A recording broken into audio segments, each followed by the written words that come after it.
Alright, so welcome back to the Luigi's Mansion Advanced Tutorial.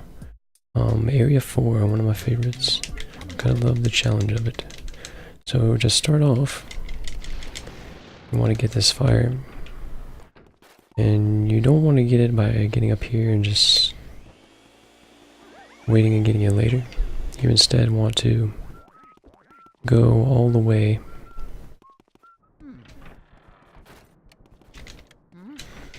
there with the vacuum out. It's about a second or so faster. You want to make sure you point to get the fire and make sure that the vacuum is in line with the fire so that it comes back to you. And then you get like this rotation action where you're going in upper right motion or upper motion and not back right and back left motion. I mean, why would you go here anyway, basically? You wouldn't want to go that way, we're going this way. So you want to grab it and then go that way, right? Keep on moving with it. And then we just have like a lot of walking, basically. So we will do that walking, or jogging in this case, I guess. Just making sure you got your optimal movement going on. Don't want to lose a second because you lost 1/10 of a second every time you turn the corner. You know what I mean? Some bad stuff.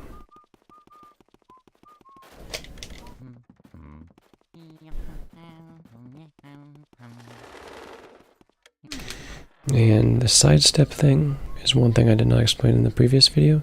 You have to do a switch to sidestep somewhere in the Colossus fight or anywhere you want to before this cutscene happens that we're going to do. It's easier to do that. I'm going to show both ways, this way and the non-sidestep way, so you can do whichever way you feel like, basically. Whichever way works for you. It will work for me. I would suggest doing this version or doing sidestep. It's much easier. You might save a slight bit of time without sidestep if you do it like perfectly. But overall, not much. I just do it for the possibility. Just because I can, really.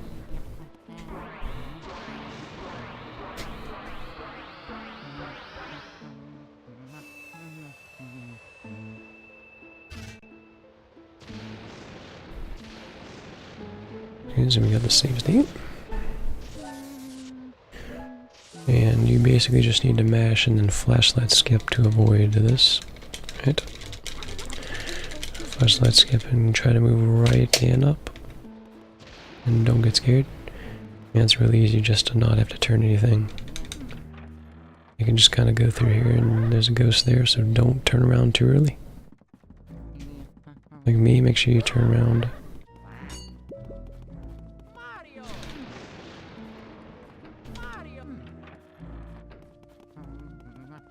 Like around this, let's see.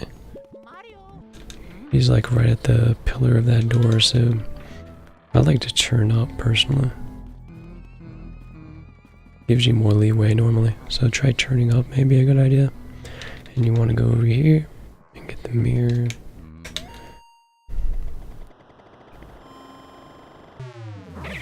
And get Grimly, and then we will. Grimly is all RNG. So, pretty self-explanatory once you get there. Just, you know, tap this controller stick to avoid in the middle of the room so you don't get scared. Don't turn too hard. I haven't done this in a while, so I've been doing a lot of that. But basically, that's the sidestep way of doing it. So let's see here. The non-sidestep way of doing it, which I'm going to have to do... I have to switch to that, I guess.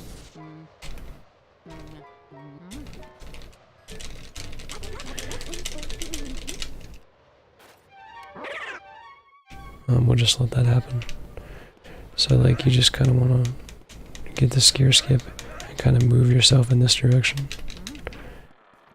And you kind of want to get like a tapping motion going on. Keep yourself in the same way. Again, I wouldn't really suggest doing it this way. It's much harder. Doesn't really save anything, if anything at all. Maybe a little bit, if you did it all perfectly. But you can.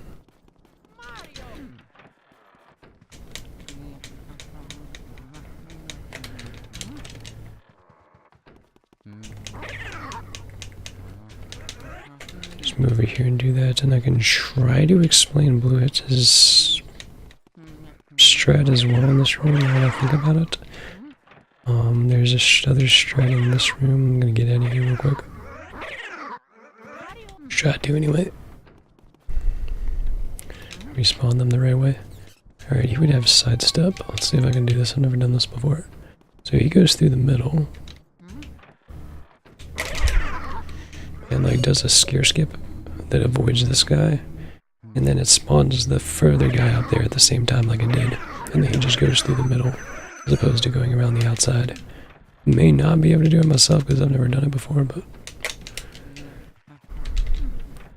it's that kind of idea. Patharium skip or something, I forget what it's called.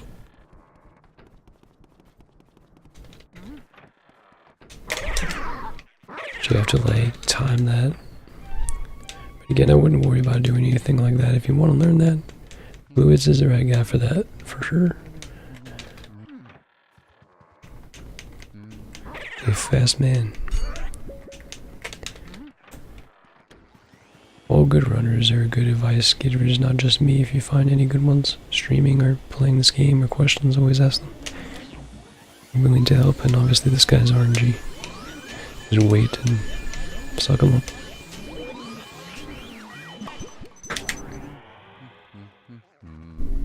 I started doing top recently because it kind of helps with 100% picking up the pearls, but you can do down left if you want for this run. Just make sure you get to the chest.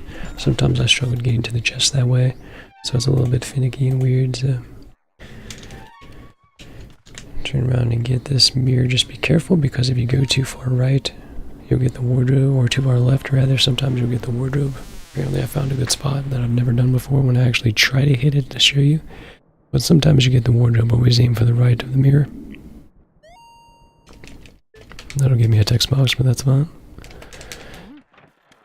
So there's a ghost right here. You gotta turn here. Again, you don't have to have the flashlight off.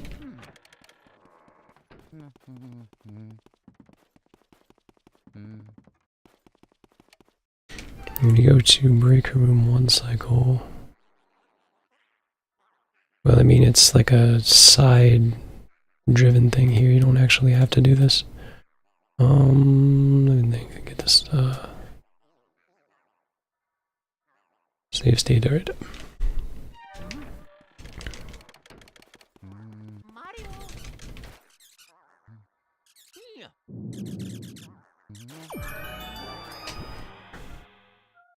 So you want to do that vacuum cancel like I did there and try to get to the chest the best you can, visualizing where it is. I did a little bit bad on that, but visualizing where it is and getting to where you are.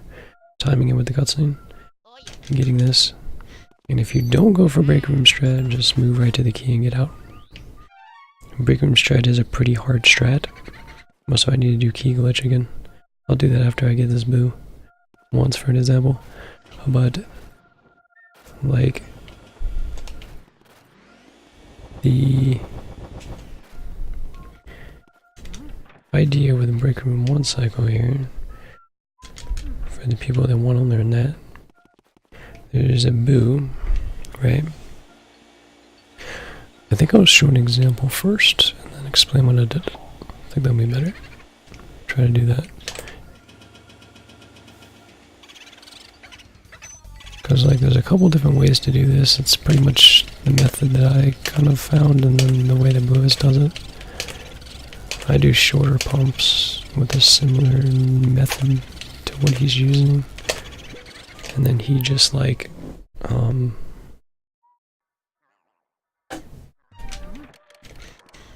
pulls the boo back into the room. I'm not 100% good on that, so I couldn't explain that to you. I can only explain this version. This version's a little bit easier from what I've seen from beginners, so try this one, and it's taught me to be better at what he does, so it can train you to do that if you want to go that route. It is very satisfying and cool strat that he does. For sure. But anyway, like with the boo, when you're pulling him back, you always want to pull him back on the opposite direction of which he's facing, but you have like a... You can pull him straight back, but you have like a little boo, like... It's like a little bit of like a area around the boo, like a pocket, there's the word I'm looking for, where you want to like keep them in that area. You don't want to pull so far back that you pull out of the pocket with the vacuum stream, so that it ends up being off it and you end up pulling out of it basically. So you want to do that, and then every time you hear the second part of the cackle here,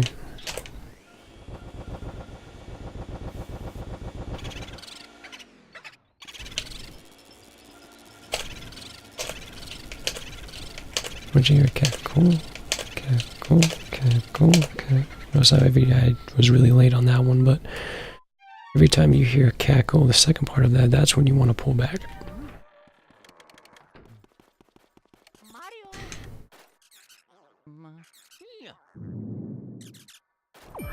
That's what you're looking for. You can also do this first too. I just missed it though. You could pull that first.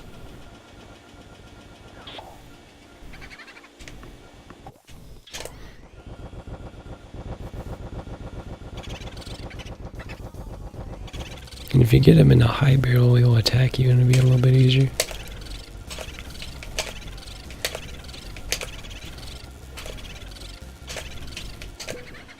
Yeah, just, you know, it's one of those things where you gotta practice it a lot, and some days you're gonna have good days, some days you're gonna get it, some days you're not gonna get it. But like, sometimes you be automatic with it. It's a risk you just put a lot of practice and a lot of hours in, and then you're willing to take that route. I think this version of it makes it a little bit more possible for people to take it on than it originally was, which is pretty cool. I was seeing like 59 runners do it this way, so it must make a little bit more sense.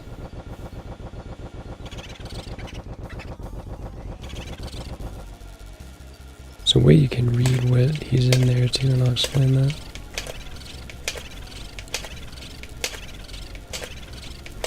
You can always play this more conservatively and do like longer pumps or shorter pumps. Especially if you get that RNG, you can play a little bit more conservative.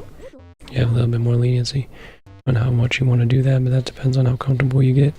I would say do shorter ones originally and slowly get longer and longer. And eventually you'll be able to do the middle, and be able to do the middle from the bottom, or the right side from the bottom barrel too.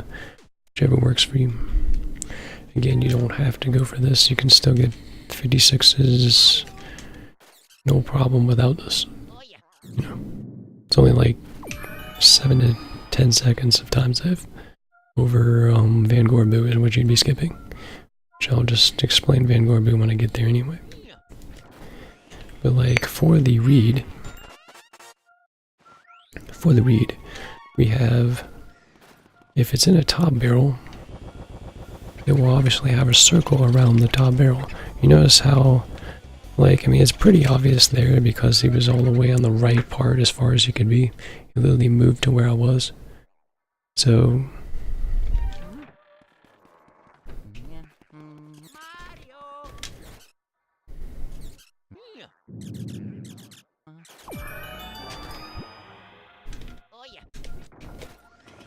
alright, yeah, so we're just playing this. If you see like a spawn, if you see a little circle in between the circles of the barrels, then he's on the bottom barrel. If he's in like the middle of this and not the last one's pretty obvious. The top one is pretty easily noticed. You see the circle at the top. So I can react to this accordingly. That's top, which means he will spawn on the bottom, which he only attacks you when he's on the bottom, guaranteed every time. He may attack you if he's on the top, if he decides to go down afterwards. Potentially. But he may not. I mean, it depends on if he decides to go down after he's up. If he decides to go down, then he'll attack you. It's all about being down for him, basically.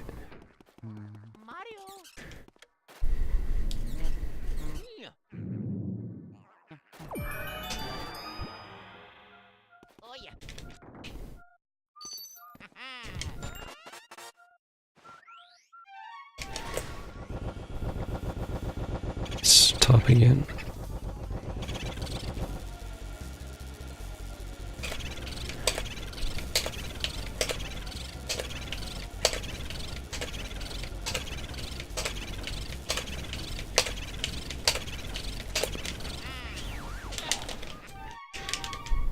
right?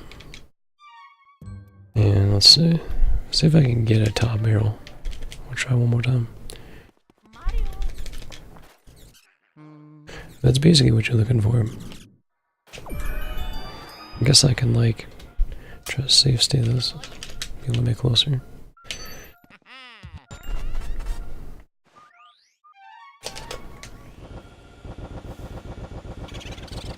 It's still top for him.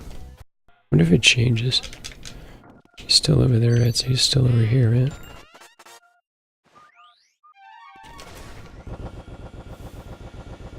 But you can always see like the top of him always spawning the other direction. So it's always the other way.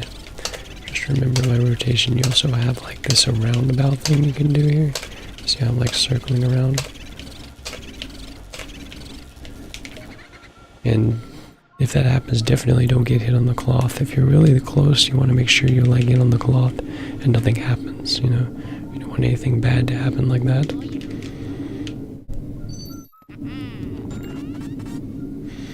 But yeah, basically, if you're paying attention, there should be a boo.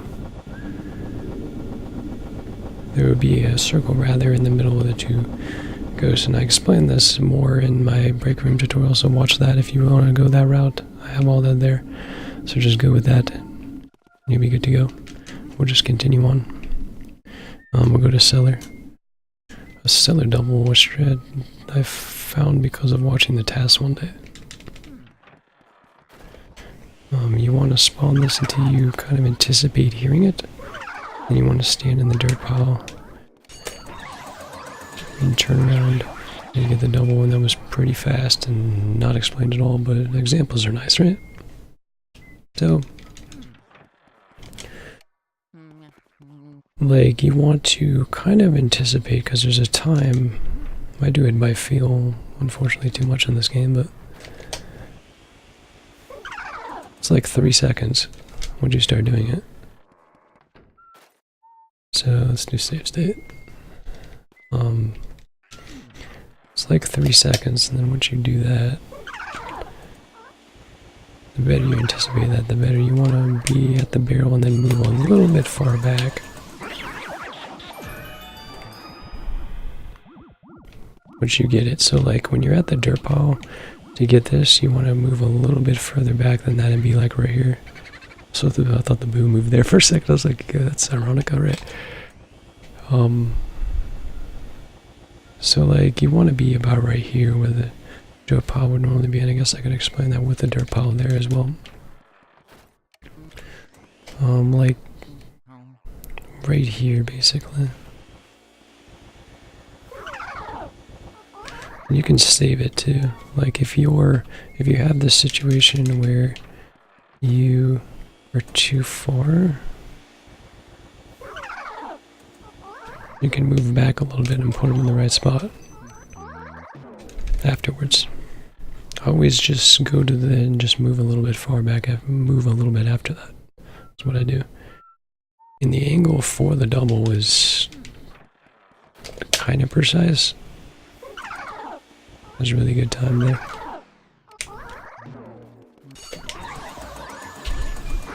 You want to make sure you use the same logic though, flashlight, so you want it to be pointed in a little bit. You don't want it to be straight left. You want it to be pointed a little bit so that the ghost is like at the edge of your flashlight as close as you can be, and then you have that flash going through there.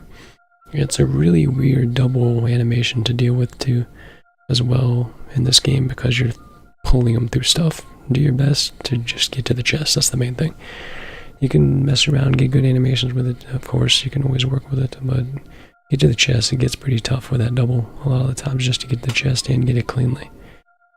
A lot of times you just end up flying all over the place and not even get it cleanly, to be honest. So just keep that in mind. And we will get the key and read this room. If there's nothing spawned anywhere in your vicinity like there was there, then they're in both barrels, basically. That's one thing I've always learned. One thing I've also always learned is I avoided that mushroom, somehow. Around it.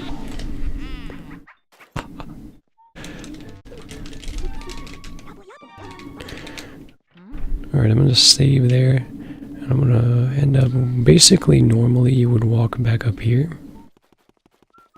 Basically, and go through here. And go up here and walk back up to the attic. But we would continue that in the next section and I'll get map glitch fixed and all that other stuff. Because I had to fix some stuff and didn't do that. It's okay, we're good to go. We'll see you then, we'll be right in this spot. We're very close to it, Cap. See you then.